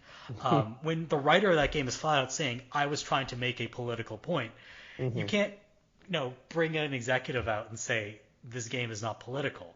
Oh yeah, I have the utmost sympathy for all of the creatives that have been constrained and affected by having to work with people like that, and that ranges from the women on Twitter talking about Hesketh's behavior or whatever to people like Hawking. That's no one wins from an artist like suffering from not being able to make exactly what they want to make. It's such a bizarre corporate culture. Like, you'd think they would try to at least, like, everybody would get media training and they'd try to put out some sort of unified message, but it's so obvious that someone is spewing bullshit. Yeah. And that's why I get really irritated whenever an Ubisoft exec opens their mouth. And now I have even more reasons to be irritated by Ubisoft executives. Yeah, definitely. All right. So, anything else you wanted to mention about Ubisoft's press conference? Also, like, the most potentially interesting game that they've announced in the last couple of years was the one that completely didn't show up at this event. Was the one that they Wild said. Or Gods Good and Evil 2. Oh, Gods and Monsters. Okay, yeah. There's Zelda. Their Zelda thing. Yeah. Yeah, Gods and Monsters, which supposedly, we'll, like, within the next month or so, we will have heard about it. The way they said it was by the end of the summer, you will get the update on the game, which will be a new title and, like, it might as well just be, like, a completely, like, fresh reveal of the game. It might as well have not been shown last year. Yeah. I think that the Odyssey team is the one doing that. I think they just wrapped up that DLC, so I'm guessing they're moving on to that full force now. I think it looks neat. But I mean, I talked before about how, like, one can try to be hopeful about games being improved from the fallout from the Ghost Recon thing, but Gods and Monsters was already the thing that had the least, like, publicly available info about it, and it was supposed to have come out like 5 months ago. Like, I don't know. I really don't know if people remember this like across the board, but that game and Watch Dogs Legion were both originally scheduled to release in early 2020. Like Watch Dogs, fine, they showed plenty of it in that initial reveal, but yeah, Gods and Monsters, there was so little info about it from the start, and now apparently it's been completely rebooted by their own word. I don't know, like, will anyone who is excited about the first version of it still be interested in it? who knows? Yeah. It's really, they have all these projects like percolating in the background that nobody thinks to talk about on stage. Like Michel Ancel's 2 games, Beyond Good and Evil 2 and Wild, are reportedly still happening. Right. Yeah. But projects who knows when they'll see if the light of nothing day. else, they're sternly ambitious, and yeah, really, I think it's far from the worst thing about all of this, but it's definitely one of the things that makes me saddest is just the overall sense of artistic ambition being suppressed in this company. Yeah. Both that's on all levels. The effect of this is not just suppressing creatives. It's also pushing, like, when you harass women in the workplace, you push talented people out of places where they could be put to good use. Yeah, exactly. And like, hopefully they land on their feet and end up elsewhere at a studio that appreciates what they contribute. Yeah. But it's a shame anytime anyone has to leave a job over something that has nothing to do with their ability to do the job. So moving on to the other major press conference that happened recently, this one on July 23rd, I believe, was the Xbox showcase. Hell yeah. Yeah, they showed off a lot of first-party games. Hell yeah is a fascinating response to that press conference. I loved it. I was really happy with it. And let me tell you why. Everything I saw, I already basically own. And that is, I mean, seriously, it changes your entire mindset for watching these. I can't, like, when you see something, it's not like, oh boy, I'm gonna put that on the list to buy. I don't even have to put it on the list. I already get it. You know what I mean? Yeah. It is amazing to watch a press conference with that, or whatever you want to call this, with that in the back of your mind. It's a game changer. I want to say, for what's worth, I do really admire the extent to which Microsoft is utterly rewarding the people that stuck around during the Xbox One generation. I respect the hell out of that. I respect the overall thing of letting the generations be a little more fluid and like just essentially creating a lot of not just rewarding the established customers, but providing ease of access for people who might want to be new customers. Unfortunately, as someone who skipped out on the Xbone gen, I'm just truly not feeling like successfully drawn in enough to really want to commit to much of anything with Xbox still. Like I mean, that's me and Nintendo since Wii. It's no Don Patrick level of actively alienating me, but I'm just not won over really. Like all of the things that interested me about that presentation are blatantly like at least 3 years away. I mean, I played Grounded this week though. I mean, so sure, but okay, and I grant that this is extremely subjective. Yeah, like it's like I'm specifically interested in these kind of like single player RPG/adventure type experiences, and yeah, those are all the ones that are the biggest projects and the farthest away. So that's fair. Like there's other stuff that will be of more interest to other people, like Merve, I believe you mentioned the gunk in the document. Yeah, so I think there's stuff that I'm interested in that I was interested in to begin with. Like, you don't have to sell me on Tell Me Why or Psychonauts 2. Right. I'm already invested in that. I did really love that Psychonauts trailer though. It was so like I like Jack Black in general. I just like seeing him Jack with Black stuff. But I like visuals specifically. Chablinski. If you want to start with some I'm of a the little smaller bit ones, there was a lot of interesting kind of just out of nowhere games that I saw in that one. The gunk being one of them for me, yeah. The Medium, I thought looked really cool, and I don't usually jump on those horror games, but man, that trailer had me involved. There was a similar game not too long ago. I was like Beyond Two Souls or something like that, with someone who kind of like went through two different realms and stuff. Murdered Soul Suspect. Maybe. Yeah. I've played they're Murder both Soul Suspect, and it's not exactly that. You're a ghost and only one person can communicate with you. It's not a good game. Don't play it. But this one looked really. I talked last podcast about how much I liked Blair Witch, right? And this is the same developer. Oh man, I missed Blair Witch talk. Yeah. I'll grant that the Medium looks interesting. I will I would like to try it at some point, but I'm just counting on that it will be at the very least available for all next gen hardware at some point, and Game I'm Pass not is counting on getting either next gen platforms at launch at this point. So it doesn't really make a huge difference. I don't think they're taking any first party stuff off of Game Pass, at least that I've seen. I think the stuff that goes on and off is usually like the third party stuff. Yeah. Sure. Yeah. Game Pass doesn't make a huge difference to me either. It's a great deal for sure, but I don't know. I just again, this is entirely personal, but like just for me, like I really needed to be able to see like this is a substantive library that'll be out in like the first year or so of stuff that is directly interesting and that I would need an Xbox to have. And I didn't get that. Like Sony totally nailed that in a way that Microsoft did not. And that's still kudos to Microsoft for investing as heavily in first party development as they clearly are. But I don't think either Sony or Microsoft convinced me. But maybe that's just because I'm super hard to convince of stuff. What I get that's good out of this is, I already have a gaming PC. Yeah, so it's not that hard. All they're doing is selling me on games. I'm never going to buy an Xbox Series X anyway. That's always going to be the gap here, is that I will never have a computer powerful enough. The computer that I'm recording this conversation with all of you on, literally I bought Getting Over It with Bennett Foddy on the Steam summer sale, and I like that whole the game's like conceptual thing I'm so into, and I could not like downgrade the settings enough for it to run on my computer. The frame rate was abysmal. Oh, wow. Let me sell you on something.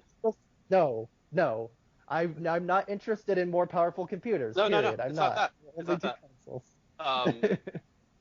What kind of internet do you have? Like what speed? It's pretty bad. Yeah, I've said many a time that Albuquerque's internet is really bad on the whole. If you can get around 60, you can stream from xCloud, to your computer. I tried some streaming stuff with the Steam. I don't know what the app is called, Steam Link or something. I tried doing that with me and my partner's computers and our TV, and it's still like it did not improve anything. Yeah, it's really a matter of having kind of the right internet access. Yeah. I think I've said this before. My old place in LA would not be able to deal with Stadia or xCloud. Where I live now in New York would be able to. It's really just a luck of the draw in terms of the kind of internet you've got access to. Yeah, I've been really lucky. I was able to play Halo 5 on my phone, and that to me was like, okay, wow, this is the future right here. I give kudos to that, but yeah, that's just not something that's really accessible to me at all. I also want to re-clarify something, and I apologize for dominating a lot of the whole calls conversation, but I'm passionate and I have thoughts, and I think they're pretty well thought out thoughts, broadly speaking. I want to re-clarify something like that. What I said about Sony was not about like this is convincing me of like that these are games that I'll want to get at launch. What I'm saying is they convinced me that launch year will not have nothing in it. That's what I'm saying. Like Horizon's currently set for 2021. They have Spider-Man and holiday 2020. Most of the first party-ish stuff like looked mostly ready to me. And Xbox's line on that front was mostly like, the very like end of E3, like one more thing landscapey kind of reveal trailers that means that game is eons away. And that was what I was saying. It wasn't about like wanting the games as soon as possible, but just like, is this console going to have a meaningful library in its first like amount of time? And yeah, I guess I'm kind of from the perspective of someone who's never going to buy these things at launch anyway. Yeah. I'm looking will I want to invest in this 3 to 4 years down the line? And again, I'm not going to buy this machine anyway. It's really just I'm interested in the software. Right. Yeah. That's where I was And coming from with my excitement for it was. Oh, I'm excitement for interested the in a games. lot of these games. It's just hard for me to get over that hurdle of how long the wait for these games is going to be. I wanted to be convinced to want to get into something at launch. I've never been part of a console launch. I was excited for the concept of participating in one, but it's clearly not financially worth it to me. The only console I bought near launch was the Switch, and that was like 6 months after it came out. Yeah. So. One of the notes you had, Merve, on the document, I thought that was a really good question, is Everwild. What is going on there? Rare doesn't even know what it is. Yeah. They said that in the trailer. They said, we're still figuring out how this is going to play. Which, by all means, kudos for the transparency, and there's nothing wrong with taking your time to figure that out. But why do we know this? Why show it off? Yeah. And this isn't even the first time they showed it off. You know that, right? They showed it off at the end of they showed it off at Inside Xbox in November 2019, I believe. I realize this is not news to the person who works at Xbox and the person who might as well work at Xbox, but I got kind of like a Pokemon vibe from it, honestly. It almost felt like you were like a trainer or like something with those animals and keeping alive and keeping them. I don't know. I just wish games were announced closer to when they were ready. I would have to agree with that. Yeah. Yeah. And by all means, if you don't have a lot, if you're it's a choice between showing off stuff that's not going to be ready for a long while, or just looking like we have nothing in the pipeline for the foreseeable future. I sympathize with why you'd go with the former over the latter for sure. Well, it's funny because they have a game that's a lot closer to completion, Battletoads. Right. Much. Yeah. That's coming out this August. Yeah, Battletoads. We're all super excited for Battletoads. Sorry. I think it comes out August 20th, I believe. Yeah. August 20th. It's coming out my half birthday. Sweet. Fun fact, yo. I troll the ratings boards of Australia and some other countries pretty regularly for scoops because it makes me feel less sleazy than trying to talk to leakers. But literally the day before that announcement trailer of Battletoads finally having a release date, it had popped up on the Australian ratings board website. I was like, oh, they're totally gonna have an announcement soon. So other than people I guess Admirax, I knew that before anyone else by a very small amount of time. Oh, did it get? Let's hope for that it got an 18+ rating. I want my my XXX Battletoads. It's not hard to get 18+ rating in Australia. That's the thing. Exactly. Yeah.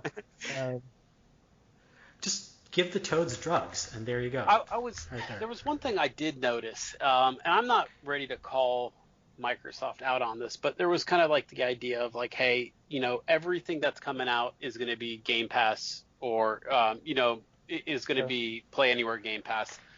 I saw that the Crossfire X single player experience was the only thing that wasn't. Now I'm guessing that's probably because that Crossfire X game has a weird publishing deal.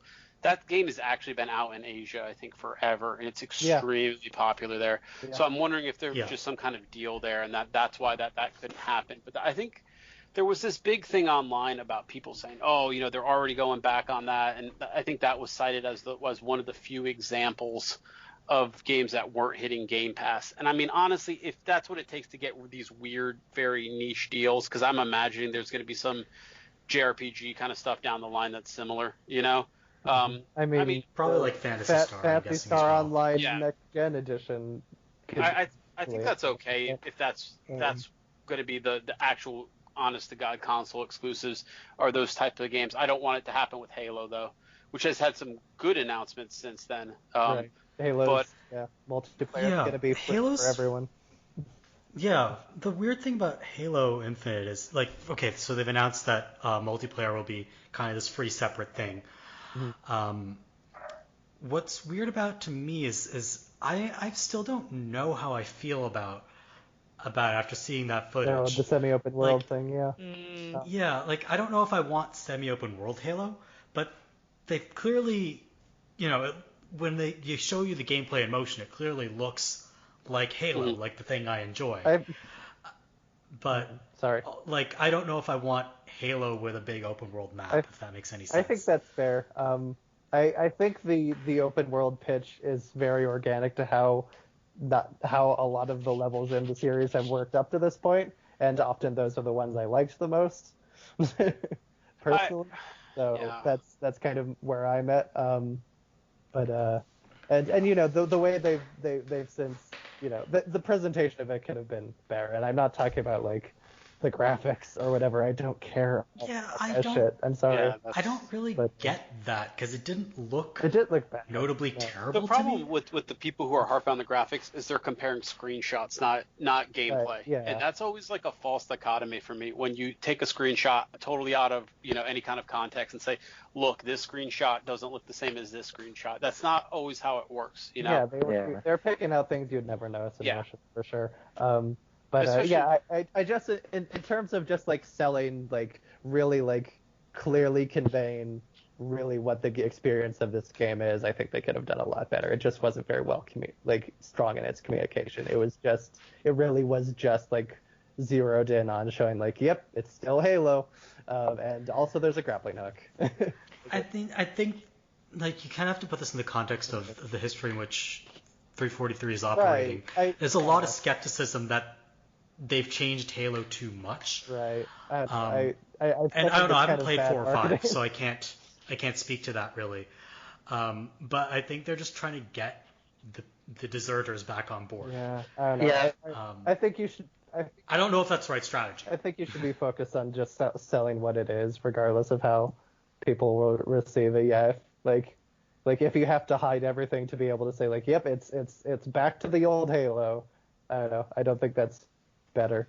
You know? Yeah, I didn't take away old Halo at all. I was pretty high on this actually. The demo of an open world. I Go where you enjoyed it want. as I watched it. It looked fun. It looked exciting. It got me like ready to get back into Halo for sure. This is really where I'm at. And again, I'm sorry for being so long-winded about this stuff, but after the Series X launches in November, the Xbox One S physical edition has not been discontinued, unlike the other models. Like that one will presumably go through a significant price decrease, I hope, and then we'll still be released for a little while after the console's launch, and that is what I'm getting. I'll get a Series S, or not a Series S, but a 1S. Jesus Christ, this naming. I'll get a 1S, and I'll get Halo Infinite, I'll get Game Pass, and Microsoft will be happy, and I'll have saved a fair amount of money. So I guess I'll be happy too. I'm excited for the game. I'm excited. I'm looking forward to playing Halo again after barely even being aware that 5 came out. Which I guess so that counts for something. Which I guess is how Microsoft's treating 5, because Oh yeah. they still don't have plans to port it to PC. Yeah. Literally every other Halo game will be on PC now. Yeah.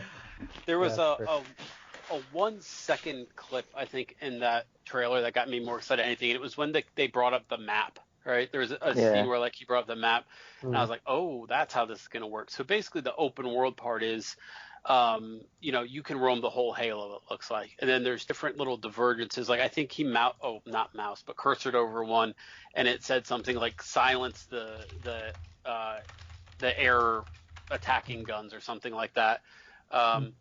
And then I think he moved onto there and went to the next spot. And then I got the idea of okay, well, this is going to it's going to give you the missions, but in a more organic way than knocking you out and then you wake up on a Pelican and you're going to the next fight or whatever. So I think that'd be kind of a cool way to kind of move you through the missions. You deciding to go on which mission when.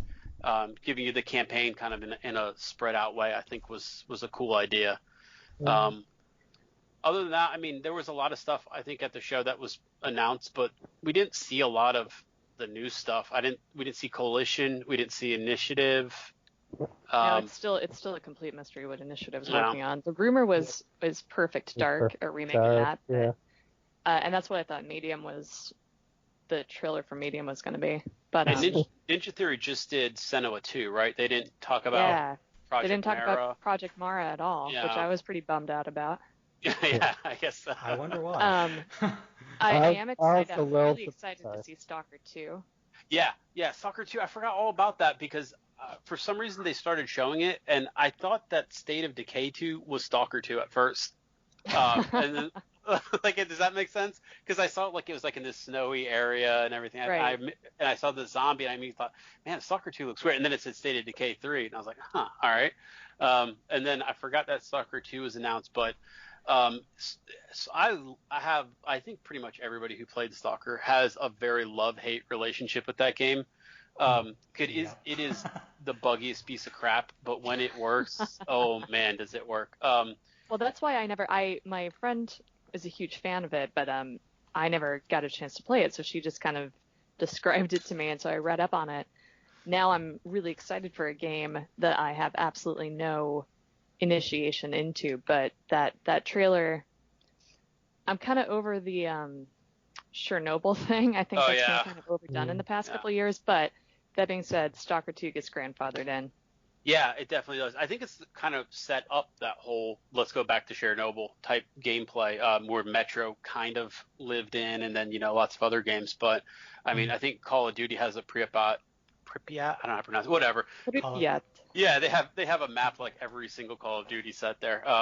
But there's a Stalker game called Call of Pripyat. Yeah, it's a fantastic.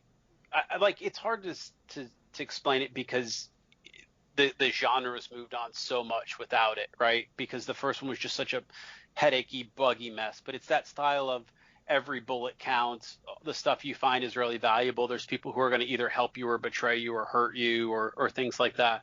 A really fun game. Your guns jam and nothing works just right, and your flashlights always turn off at the wrong time, which is a kind of game that really didn't exist, at least that I had played at that time.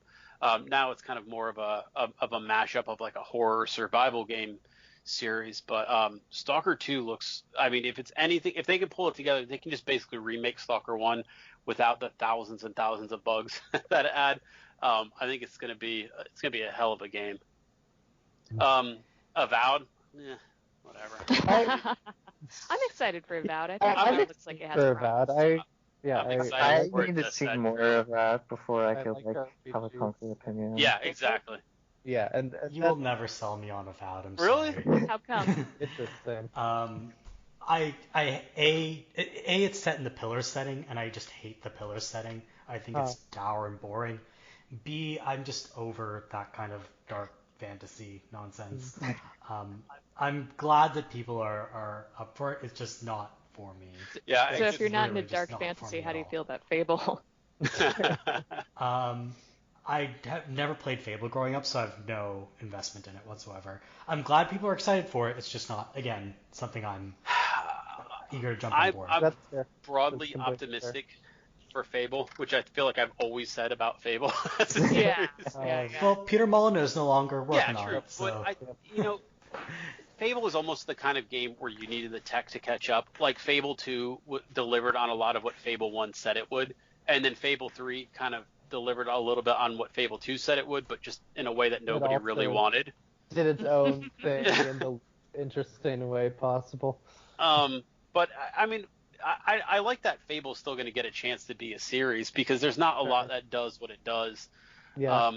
But I think, and I've said this before, this might be the gen where we finally get to deliver on Molyneux's initial promise for Halo. I mean, like, seriously, like, you could really put in a server time that grows a tree over time, right? Yeah. I mean, it could be done if they want to. Yeah, that's why I'm excited about the upcoming gen most of all, is because I feel like now the ideas that were hatching back in the 90s and early 2000s are now finally going to be able to be implemented just the way that game designers want. Right. That's fair enough, I guess. Speaking of the 90s and early 2000s, Merve's getting tired of the Xbox talk.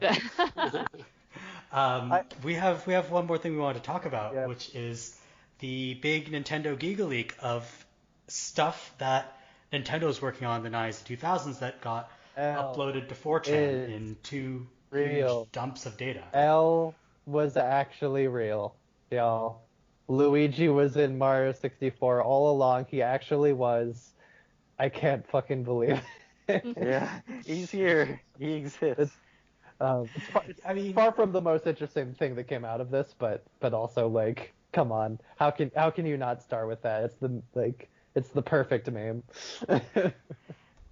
I thought that this stuff was dug up was more interesting to me than what was actually leaked in a way. Because like even people who worked on this stuff for Nintendo was like, I have no idea how they got this stuff, because like this was like some super minor thing I worked on for a project for like 2 weeks before they took me off of it, and this was like super early draft phase type things. Yeah. This was clearly very sophisticated job by whoever was brought all this information out. Because most of the stuff that was announced, like, it's not surprising to me they worked on like a Pokemon MMO. Of course they did. You know what I mean? At least some. I mean, not in like certain details, but at least that was something they kicked around. You had to have.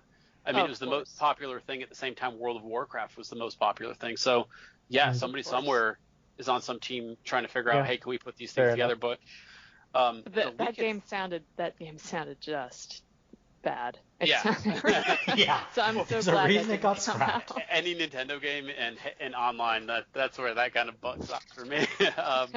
But I mean, Mario Maker works. oh yeah, you want to give me your friend code so I can play your content creation with your content code? Yeah, sure. All right, give it to you. tensions are running high. Hey, I let him talk about the Xbox. No, it's fair. But I didn't even talk shit about it. I was just like, yeah, I'm sort of excited. I think that the way the leaks were got is really interesting. Right. I think probably people are going to lose jobs, and I'm sure they're going to look at how it happened. But most of what was leaked, I don't think puts Nintendo like in some kind of weird or bad light. It just is a lot of it is just very internally memo type stuff, Mm-hmm. Yeah, and I think it's just interesting. It's like, oh yeah, here's Thin nerds Yoshi. Like us. It's yeah, probably Yoshi. Yeah, Thin Yoshi, a human and Star Fox, all sorts of stuff. Yeah. I think that the nerds are going to love it because it's a glimpse behind the curtain. But Right. No, totally. I don't think any execs at Nintendo are losing their mind or anything about this coming out. Yeah. Yeah, there's nothing really embarrassing. It's just weird nonsense. Yeah, but they part. are also pretty litigious. They. Yeah. I won't be surprised if we see consequences. Certainly, I guess that's as much as I'm willing to say about it, because I don't know the stuff that well. But all Nintendo has done so far is declined to comment on it. Right. So I think I don't know. We'll see. There's an interesting conversation too around it of like, why don't companies just say stuff like this like 5 years after the fact? Like, I think we've heard this maybe from Blizzard more than other companies when they're like, hey, look, Project Titan didn't work and it became Overwatch. Do you know what I mean? And I think like people really love hearing that shit weirdly. And I don't think it paints the company in a bad light to say, yeah, we tried this thing and it didn't work out, but it's not like we totally scrapped it. It kind of morphed into this other thing. And I think you get that from a lot of the Nintendo docs. And I'm sure that happens across, 50 times a year where a game is just like, look, this thing ain't coming together. Who knows what, we can do with it, but we're not going to just waste all this work. We're actually going to put it towards something else, or we've got a different way or a shift in the ideas and stuff. And I think companies that have done that in the past, I don't think people think, oh my God, they don't know what the hell they're doing. No, it's like, okay, yeah. I mean, sometimes a game just isn't fun. I mean, how many times did we hear that about, what was that Platinum game from Microsoft they were making? Scalebound, yeah. Everybody that played it was Do you know how many people I've met who desperately wanted it to be revealed that Scalebound was getting brought back? Well, a lot of people just said it wasn't fun, and I mean that might be the case. StarCraft Ghost, another Blizzard example. They're like, yeah, it's just not fun. A lot of times, game companies try out these games, and for whatever reason, it doesn't fit their play style, and they just go ahead and put it out the door. But it's interesting to see when things get canceled and kind of what they turn into. Like looking at Obsidian's version of Fallout 3, Van Buren. It's fascinating to me. Van Buren is super fascinating, yeah. And I guess that's a different situation because that got bought out rather than canceled by the company itself. But I don't know. I think that sort of thing, that sort of transparency would kind of, be good for fans already who are just interested in what Nintendo's got cooking. I absolutely think it would be beneficial. Out. It just, unfortunately, certain. I don't know if it's company cultures or individuals or what, but there are just certain attitudes that are just like we're taking away the magic if people can look at the individual building blocks of this stuff. And in Nintendo especially, they're so protective of their own IPs.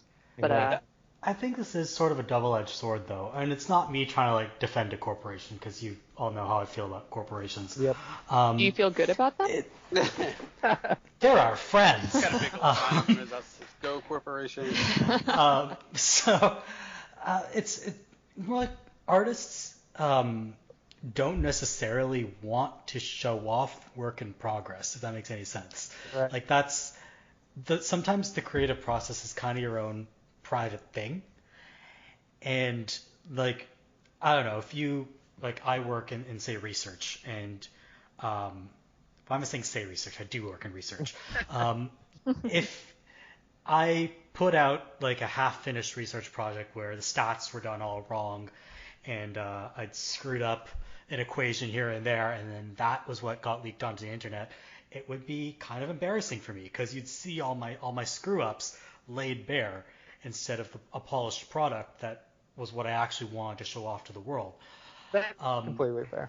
I understand where you're coming from.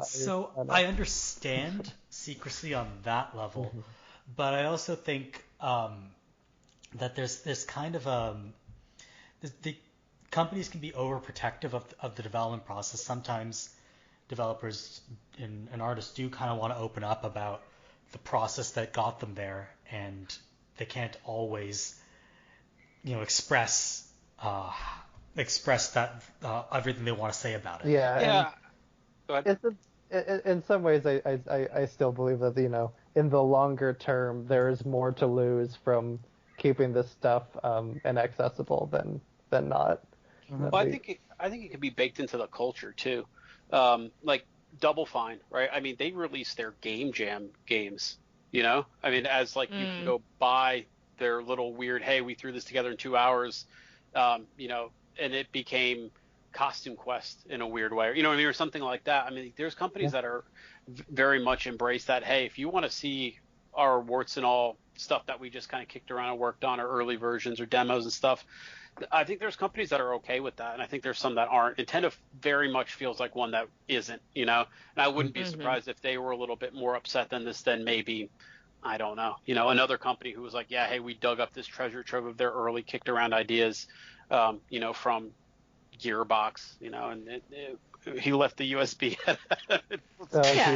Yeah, Nintendo wants to be really polished. They don't like showing their warts. And so I can see this being something that they don't like. But I think it's more fascinating to see something like this from a company like that than it is to see Double Fine's old creations. Just because they're a lot more loosey goosey. Yeah. The secrecy definitely adds to the interest, like inherently. If nothing else, now we have Slender Yoshi. Yeah, Skinny Yoshi is gonna be an icon. It's gonna be an icon of my nightmares. I'm so glad they went with the design they went with. That thing's gonna be a fucking meme for years, man. I think you had a good point, though. I mean, like, historically, like, what would be, if you were a video game historian and you want to know about stuff like this, I mean, would these kind of emails be preserved? I doubt it. I mean, I think that 99% of the time these things just get thrown out. But, I mean, you've got hundreds and thousands of man hours in a history of a company that just probably doesn't even see, the eyes of a viewer anywhere.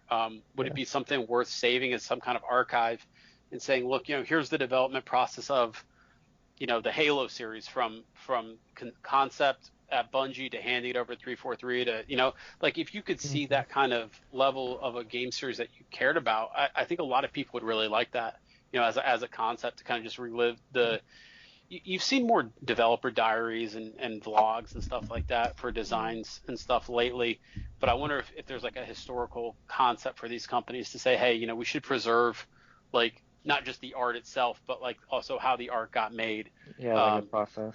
Yeah, I think I'd be interested in it. I'd watch a I doc would on. be too. Yeah, I guess if nothing else, we think can take from this like we could be glad that Nintendo didn't throw all this stuff away. That like even if I think they should have been showing it, like at least they did do their own efforts to preserve it and hold on to it and had it vulnerable to be able to be taken like this. And like at least they're not Square or Konami, who are horrifically cavalier with their preservation. Like they throw out source Yeah. code. Yeah, exactly. Like just literally last night, I was playing Binary Domain, and I hadn't played it in 2 years, so I just wanted to look up the reference manual to make sure I understood what was going on. And there used to be like a link to it somewhere on Steam. It would take you to this Sega UK page where you could download the PC manual. And I went looking for it now, and that page is down. Oof. And it was never archived in the Internet Archive. Oh. So now and I went like searching all through Google to find it, and I can only find the Xbox 360 version of the manual. It is literally now impossible to find the manual for the PC version of Binary Domain anywhere. Wow. That's It's not gone even that old. forever. That PDF is just gone. Yeah. It doesn't That's exist crazy. anymore. This reminds me of something, but I've talked a lot, so finish if you had something to say first, Merv. So I guess my point is like, yeah, you're right. Some firms don't preserve jack shit, and Sega's one of and them. the consequences of that can be very tangible. But that reminded me, and it's kind of crazy this didn't wind up in the agenda. That's not a judgment or anything. Just like I feel like this has gone more under the radar than it should have, and maybe that's on them for how they distributed this info. But have you all heard this thing about the digital book on Steam that's basically the history of Valve's production woes for the last decade? This is a thing everybody's that making hats? No, if it is, I no, gotta guess that. Believe it or not, it's not just hats. No, It's like canceled Half-Life projects and stuff. Yeah, it's also skins. Yeah. Sorry. Yeah, no, it's a Jeff Keighley joint. It's the final hours of Half-Life Alyx or something like that, and which is based on some writing that he was doing earlier in his career, like that he did the production coverage of like the original Half-Life and stuff like that. Anyway, but yeah, it's a $10 digital book on Steam, digital interactive thing that you can get on Steam, and yeah, it just lays it all out that like since like Half-Life 2 Episode 2 and since Portal 2, like that they've had like 8 different internal projects that were canceled without like almost ever like being remotely publicly disclosed. It makes sense because they have a famously open office where you work on what you want to work on. Right. And I mean, to the point where they didn't have customer service, you could literally email Gaben. It was Gabe N at Valve. And you'd get an email back from him if your Steam account was hacked or whatever. Right. This is my point. Is like this is very interesting knowledge to have. This is valuable knowledge to have. I'm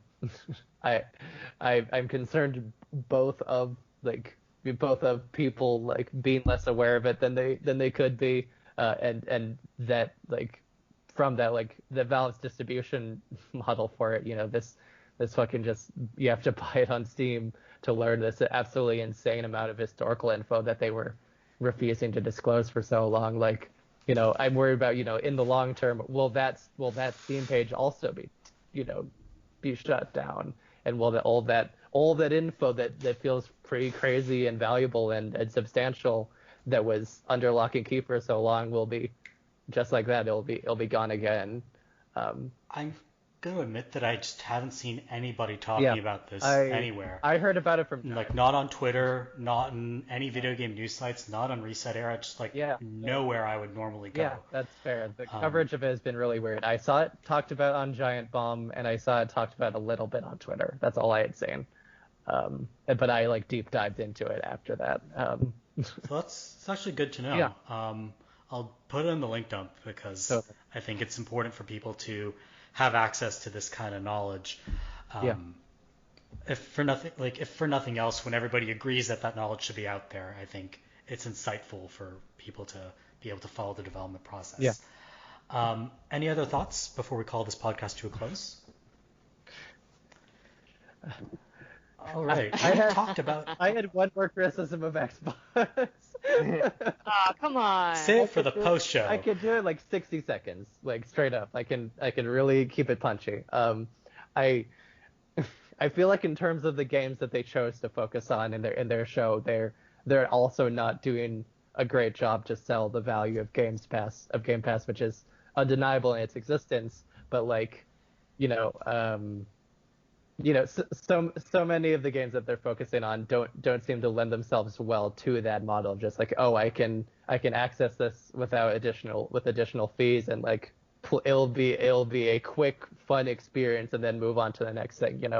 They're showing a lot of these much bigger projects that don't lend themselves well to that distribution model. Hard disagree. They probably should have put Ball and Wonderworld in the full showcase. What the fuck was Ball and Wonderworld only in the pre-show? That was the best looking game in the whole thing. They do a lot of that stuff though outside of this thing. Like their Xbox insiders, there's a lot of their like, what was like that shopping cart game, Supermarket Shriek, and like those kind of like weird like jump on with a friend and play weird games. But I don't know. It just goes back to what my original point an hour ago was. That just like I think they're still doing better to service their existing customers and actually reach new people. And there are flaws in that approach. I can agree on that point. I think maybe the outreach to non-Xbox people has stalled a little bit. But this is not the last Xbox game showcase. Sure, of course. I mean, also, like, I'm like someone like me is just like super lost in the weeds on this stuff. Maybe that's not the right term, but someone who's just like so immersed in this, it's like you almost need to. I always need to put myself in the mindset of someone who doesn't follow games as closely as I do when I want to think about what companies are doing, and I find that really hard. So I don't really know. I can only really speak to how I feel about this, which is like, I guess it was fine. But I don't know how kind of the average person would be reacting to this. So. I get to see that sometimes firsthand with the wife and kids when they want to play something, because it's just become just as easy as go on the Xbox, click a button. Hey, all these games are free. I don't have to pay for them, And then they just go through the menu, And like, my kid's been playing Broforce for some reason. Okay, fine, But like, it's not necessarily like something that has to be advertised to them. It's almost like how we browse Netflix. I can't tell you what Netflix has on next month, but when the order comes on, I'll give it a watch. I think that's kind of where Game Pass is getting. It's just going to be like that type of thing where you just see it, browse it, see something you want to play. I mean, Carrion's on there right now. That just showed up. So it was day one. Yeah, so I think the more you start to see and expect games to hit that like you would expect movies to hit on Netflix, it just kind of becomes like another like system for you to like check games out. Okay, well, is it on Game Pass? No. Okay, well then maybe I had to go buy it. That's been kind of like my process lately. I'm kind of bummed that Destiny's 2 big announcement for Xbox, that they're getting all the content on Xbox Game Pass now. I already bought all that shit already. So. Yeah, that's all very fair. I don't know. I feel like I just feel like a lot of their current strategies all contradict each other in terms of actually reaching the best audience and all of that. I don't know. Well, who knows if they're actually making money, which is, I think, at the end of the day. That's its own thing. Yeah, that's what Phil Spencer and co. are trying to do. Yeah. If you'd like to, before we get too far away from it, sorry, Supermarket Shriek is that's the best pitch I've ever heard for a show. And I think have you played it? Oh my God, I had completely forgotten about that. That's an actual game. Yeah. Never mind. Excuse me. I think it's hilarious. It was great. Oh, you were like thinking it was just like taking off your clothes and running through a grocery store? Losing your mind at a grocery store, which I'm pretty close to doing that. But fair primal screen type. I apologize. I mean, take off all your clothes if you want. Just wear a mask. And that's our show, everybody. That's our show. If you'd like to keep up to date with the podcast, you can follow us at our website at avocadogamescast.wordpress.com. We post each episode along with a link dump that fact checks some of what we say. Not all of what we say. Some. I can't promise all. You can subscribe to us on iTunes. Just search for Avocado Gamescast, and make sure you check out the Avocado at the-avocado.org. Don't actually type out the word hyphen in full because that would make you a bird brain. That's right. I brought full circle. Nice. I brought full Like circle. you're a professional at this point. I know. It's After like 67 episodes and 2 false starts, You don't I gotta finally say figured that. it out. You'll never know. That's how editing works. Well, you can edit the false starts to say 2 I'm gonna successful leave it in now. attempts. All right. Thank you all for being on the podcast, and we will see you listeners next time. Take care, everyone. Bye. Bye. Bye. Toodles.